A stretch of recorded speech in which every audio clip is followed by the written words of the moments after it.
Salut à tous, les gones, on se retrouve pour une vidéo mercato avec Swift. C'est du très très lourd. Swift, tu gères un compte Twitter, joueur belge. C'est un peu, on peut le dire, hein, sans te lancer des fleurs, c'est un peu le compte référence pour les joueurs de Belgique. On est d'accord? Oui, tu peux le dire, tu peux le dire. Je suis pas tout seul, mais tu peux dire qu'on est Et plutôt voilà. sympathique. Je vends bien ton compte, hein. Honnêtement. Plutôt bien, j'aime bien. On parle d'Aurel Mangala. Ma question est simple, à qui on a affaire? Dans son profil type de joueur, donc c'est un pur milieu central. C'est ni un 6, ni un relayeur. C'est un peu la nouvelle vague de joueurs qui arrivent. Je vais pas dire qu'ils savent tout faire, mais qui veulent Mhm. tout faire, ou à qui on demande de tout faire. C'est pas un 8 comme à la De Bruyne, ça on est.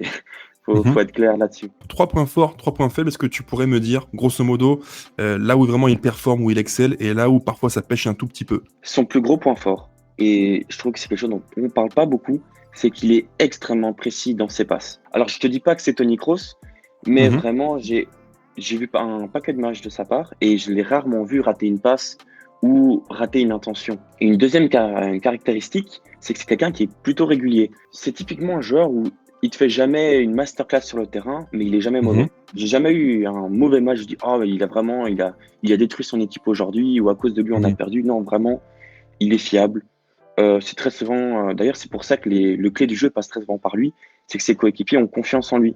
Ça passe Mhm. par sa qualité de passe, mais également par son attitude, comme on l'a dit juste avant, par le fait qu'il est plutôt intelligent, qu'il ose. Voilà, c'est quelque chose qui est vraiment intéressant. Et c'est pas des passes par derrière. Une qualité qui est plutôt sous-estimée chez lui, car je trouve qu'on en parle assez peu, c'est que c'est plutôt un bon dribbleur. Donc voilà, je trouve que c'est ces trois caractéristiques qui le résument plutôt bien et qui résument vraiment son profil. C'est que c'est un milieu Mhm. central.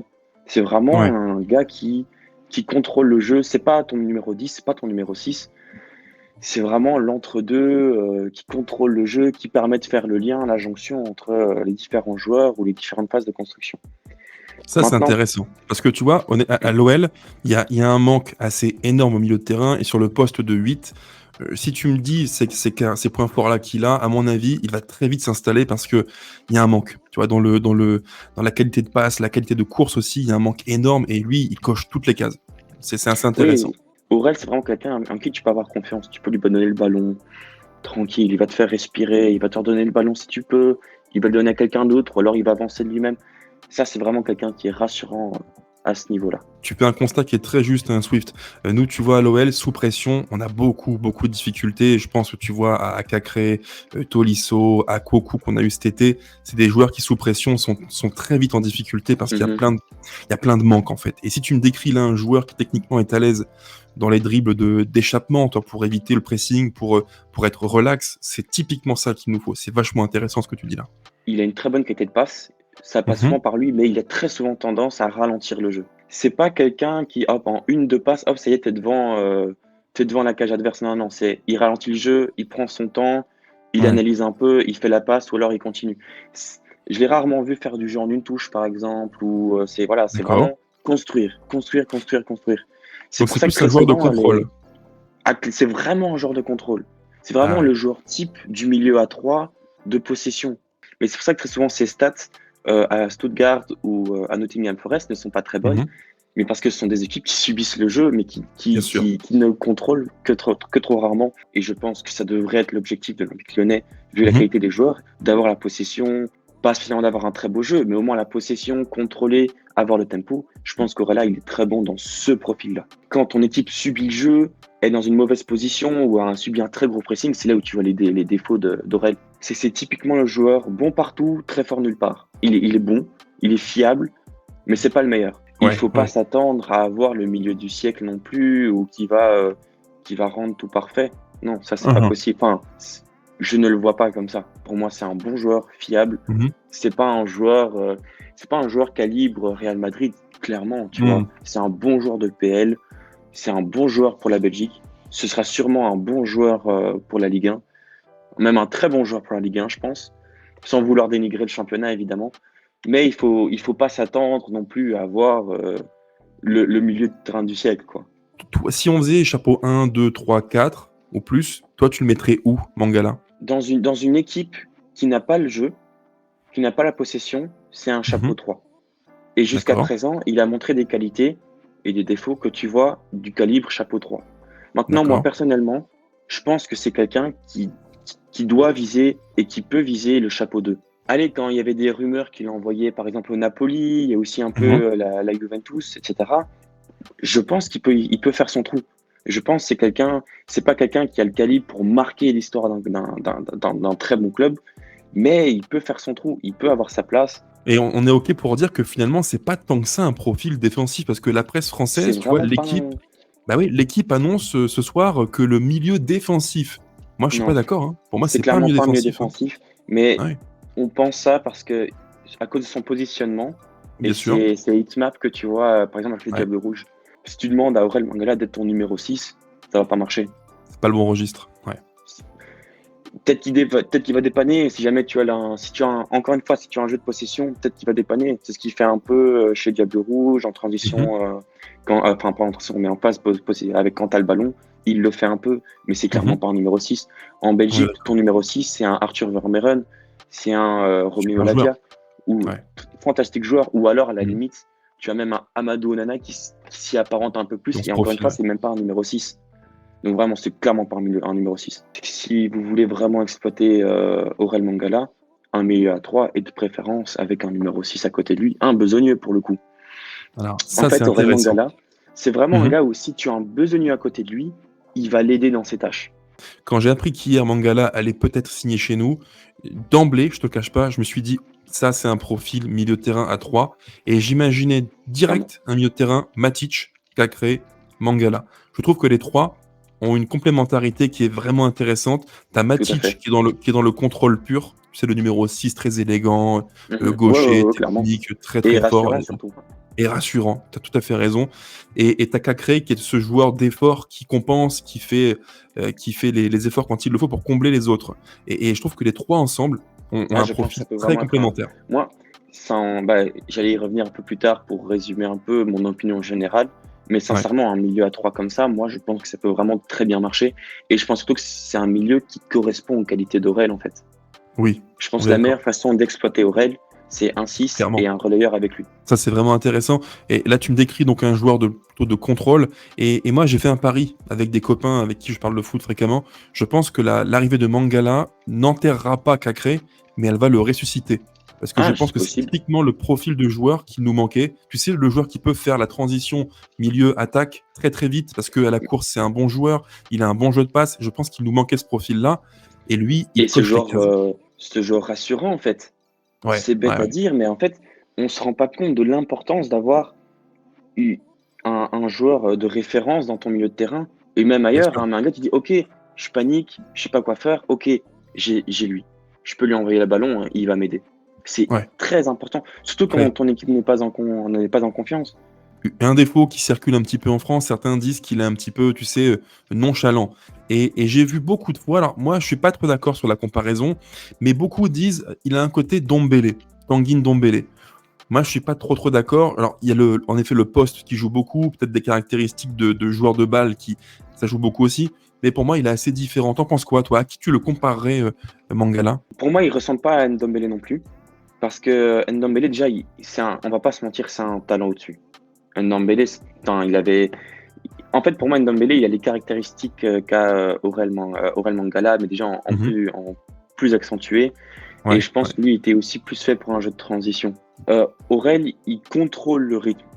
Est-ce qu'il le change? Ça dépend. C'est pas spécialement. Je sais pas, il y a une petite nuance à avoir, c'est que il ralentit le jeu. C'est un peu un Axel Witsel, mhm. mais sans les qualités défensives Défensive? qu'avait un Axel Witsel. On est d'accord. Ouais. Parce qu'Axel, beaucoup de gens ne se rendent pas compte, mais c'était un talent hors norme qu'on a eu en Belgique. Et chez Mhm. Diable Rouge, il a eu une influence fantastique.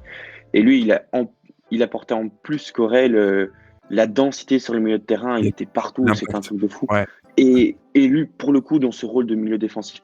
Aurel, il s'en approche un peu dans le côté métronome, tranquille. Mhm. Je suis ton gars sûr, fais-moi la passe, je le ressortirai proprement. Mais je vais le dire, mais vraiment attention à pas sous-estimer sa technique.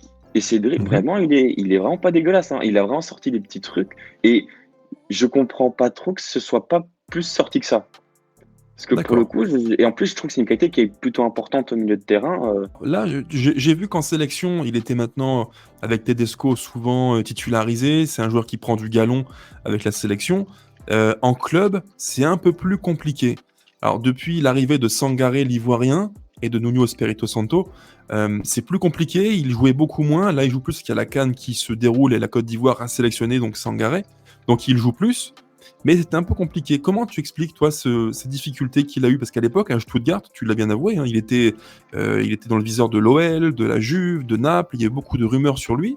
Il a atterri en PL à Forest et c'est pas forcément la suite qu'on aurait pu imaginer.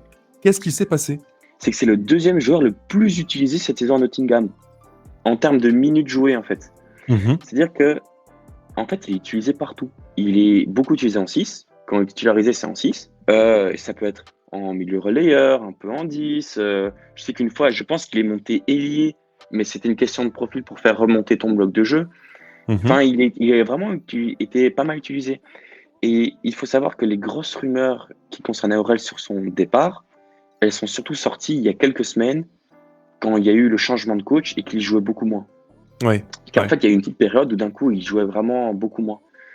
Et c'est à ce moment-là que ça a commencé à sortir. Et depuis cette rumeur, il a recommencé à jouer. D'ailleurs, il rejoue régulièrement. D'ailleurs, hier, il est titulaire contre Arsenal. Il a joué. Et il joue. Je sais pas s'il termine le match, mais il fait. Non, je il crois sort qu'il joue- environ à la 65e à peu près. Ouais, c'est ça. Donc, il fait quand même une bonne partie du match. Quand tu subis le jeu, surtout en PL, Ouais. tu joues pas contre. Tu joues contre Manchester City, contre Liverpool, contre Aston dur. Villa. Enfin, Ouais. c'est des équipes qui, quand elles te mettent un pressing, elles te mettent un vrai pressing, quoi. Bien sûr. Et donc, bien je sûr, crois que ouais. quand c'est plus compliqué pour elle, et encore là, il s'est refait son trou, hein. C'est important à préciser. Il est quand même revenu sur le terrain. Et je pense que c'est pour ça qu'il coûte très cher. 30-35 millions, c'est super cher, parce qu'au final, il retrouve sa place. Mon avis, et je précise, c'est vraiment que mon avis, c'est que je pense que quand il sort ses premières rumeurs de départ, son intention n'est pas spécialement de bouger. Et je pense que cet hiver, s'il bouge, c'est parce que on lui promet un vrai projet de long terme. Surtout que Tedesco, donc le sélectionneur de la Belgique, il a déjà son groupe fait pour l'Euro. Et il a déjà communiqué à tous ses joueurs, Aurel, il sera à l'Euro. Sauf catastrophe industrielle où il joue plus depuis 6 mois, évidemment. Mais il sait très bien qu'il sera à l'Euro. Il a la confiance du coach, il a la confiance de l'équipe. Il n'y a aucune raison de paniquer. Donc, je dis très sincèrement, moi, le fait qu'il parte de Nottingham Forest maintenant, ça m'étonne un peu. En tout cas, selon les tabloïds anglais, Nottingham Forest, ils voulaient pas le lâcher. Ils voulaient le conserver. Donc, c'est quand même un truc qui est assez important et ça change pas mal la donne. Parce qu'on a affaire à un joueur qui vaut 40 millions. Je rappelle que, pour ceux qui nous écoutent en termes de comparatif, en Première Ligue, 40 millions, c'est le prix de McAllister à Liverpool quand il quitte Brighton. C'est le prix de Gravenberch quand il quitte le Bayern pour aller à Liverpool. C'est ce tarif-là. On est sur des gammes de joueurs quand même relativement élevées. Hein. Ils me semble vraiment énorme comme ça. Je sais pas si j'aurais été les placer. Si je devais valoriser Aurel Mangala, je dirais que c'est typiquement un joueur qui vaut 20-25 millions d'euros. Et tu montes peut-être jusqu'à 30 parce que, allez, on va dire que c'est le marché hivernal, bonus compris, tu dois prendre un joueur titulaire. Ok. Maintenant, c'est pas surpayé en mode vous allez perdre de l'argent pour rien parce qu'Aurel va vous faire du bien. Et je pense que si c'est un joueur qui réussit bien, vous allez pouvoir le revendre à ce prix-là. Je pense que si Aurel réussit très bien à l'Olympique Lyonnais et que, imaginons, un club de PL arrive pour aller le reprendre, je pense pas que vous allez faire une plus-value de fou furieux non plus. Pour moi, si tu revends un Aurel Mangala qui sort une saison et demie monstrueuse, par exemple, allez, tu le revends peut-être 40 millions, 40, 45, 50, pourquoi pas. Mais je pense pas que c'est un joueur qui dépassera un jour ce prix-là parce que, encore une fois, c'est un très bon joueur de complément, de club moyen de PL pour un joueur de la Belgique. Pour moi, il va réussir à l'Olympique Lyonnais. Je pense que c'est un joueur qui a tout pour réussir. Et l'Olympique Lyonnais vend plutôt bien ses joueurs. Enfin, je pense, mais de ce qu'on voit. Donc, pour moi, tu le revendras d'office, soit à son prix, soit un peu plus cher dans ces eaux-là. Quand on a tous lu, je pense collectivement que Mangala allait quitter la Première Ligue, Nottingham Forest, pour venir à l'OL, on s'est dit, mais comment c'est possible? Tu vois, il y a eu déjà ça. Après, on a vu le tarif, on s'est dit, mais comment c'est possible? Et alors, comment t'expliques ça, toi? Comment t'expliques qu'un joueur de 25 ans, qui est en sélection belge, qui est au top de sa forme, il a 25 ans, ses plus belles années vont venir devant lui, il a encore 5-10 ans au plus haut niveau, comment t'expliques qu'il quitte le championnat de référence européen pour venir à l'Olympique Lyonnais? Comment c'est possible? C'est vraiment un transfert FIFA. Hein. Ça n'a aucun sens. Aucun sens, Mais Quand tu es réfléchi comme ça, en effet, tu trouves pas beaucoup de points clés, de logique. Mais en vrai, premier point qu'on a déjà dit avant, c'est la question du style de jeu. Je pense que Aurel, il sait très bien que, allez, c'est bon, il doit être dans un club qui va le faire jouer sur ses qualités. Mhm. Nottingham, il aura jamais ça. Nottingham, ça va jamais jouer la possession parce que quand tu as un petit club de PL, c'est pas possible. Ouais, Quand... mais regarde, Swift, je t'interromps, mais regarde, Ouais, ouais, tu m'as vas-y. dit tout à l'heure qu'en sélection, Tedesco lui fait confiance, il est installé, il n'y a Mhm. pas de risque, tu vois, il sera à Non, l'Euro, non, il n'y a pas il de est en, risque. pr- il est en première ligue, il a un bon salaire, un bon contrat dans un club de PL. Enfin, qu'est-ce qui le motive? C'est ça qui m'interpelle le plus, et je pense tous ceux qui nous écoutent, qu'est-ce qui le dérange pour quitter Nottingham maintenant, alors qu'au final, il n'y a aucun risque en fait, il n'y a rien. Qu'est-ce qui le motive à quitter la première ligue en fait? Tu vois, c'est ça moi qui m'interpelle. Il sera titulaire indiscutable. Ce sera la star, entre gros guillemets, de l'équipe. Bon, Logiquement, ouais. on se comprend, mais je veux dire, ce sera un gars, tu le mettras pas sur le banc. Tu Non. lui vends un projet, il sera titulaire indiscutable dans une équipe qui sera peut-être plus dans son style. Et il y a aussi le fait que l'Olympique lyonnais, malgré les mauvais résultats, il y a encore le nom Olympique lyonnais. Mhm. En Belgique, c'est encore un nom qui parle. Alors en Belgique, pour le coup, chez pas mal de supporters, c'est un transfert qui était très critiqué car on ne comprend pas de comment il peut partir de la Première Ligue à la Ligue 1. Bah oui. Tu perds en niveau. C'est clair, on aurait préféré qu'il reste en PL, quitte à partir peut-être dans un club un peu plus gros, ou voire même un gros club, être un joueur de banc, mais au moins profiter du très haut niveau. Je pense qu'il a l'objectif, un, de relancer l'Olympique Lyonnais, d'avoir cette idée dans sa tête du « Ah, je suis le joueur X », Mhm. de montrer au plus gros club que c'est un joueur qui a du foot dans les pieds, qui Mhm. doit juste être bien utilisé dans une équipe qui correspond à son style. Oui, Aurel n'avait aucune raison de quitter Nottingham car il a la confiance du coach. Mais du coup, il sait qu'il peut tenter un nouveau projet. Il Mhm. n'a pas la pression du Ah, si jamais je bouge et que ça marche pas, je serai pas sélectionné. Non, tranquille. Tu es à ton aise. Ce qui est le plus important pour Tedesco, c'est que tu joues. Là, il va à l'Olympique Lyonnais, un très bon championnat. Il a la confiance du coach, dans une équipe qui joue pour lui, une équipe qui a besoin de lui. C'est un truc important quand même. L'équipe a besoin de C'est lui. vrai. C'est un pays francophone. Aurel, il est francophone. Mhm. C'est bête, mais ça joue Ça aussi. peut jouer, bien sûr. Donc Et, voilà, et, moi, et aussi, il va retrouver des joueurs belges ou qui ont joué en mais D1 belge bien aussi. sûr, je suis persuadé que Aurel est l'objectif. Il fait une saison et demie, et puis il part. Alors, Une saison et demie en Ligue 1 à l'Olympique Lyonnais. Tu relances ouais. le club, tu deviens la star entre guillemets de ton équipe. Tu fais un bon euro car tu arrives en confiance à l'euro, tu fais un bon Mhm. euro, tu fais une dernière saison à l'Olympique Lyonnais dans une équipe mieux construite. Parce que quand tu vois les joueurs recrutés par l'Olympique Lyonnais, c'est que je me dis, ok, ils partent du principe que la saison prochaine, ils seront en D1, en Ligue 1. Logiquement, ouais. Il Logiquement. l'espère, tu vois. Mais du coup, Ouais. je pense qu'il sait que, ok, je vais jouer dans une équipe avec Lacazette, avec Cacré, Div Torban, Anthony Lopez, des bons joueurs. Tu vois, tu as le côté, si tu réussis à l'Olympique Lyonnais, tu as directement une passerelle. Mot de la fin, peut-être? Bah écoutez, les gars, abonnez-vous à tous nos comptes, hein, faites-vous plaisir. Non, C'est vrai, un vrai mot de la abonnez-vous à fin. son compte. Alors, ton compte Twitter, on le rappelle, Swift.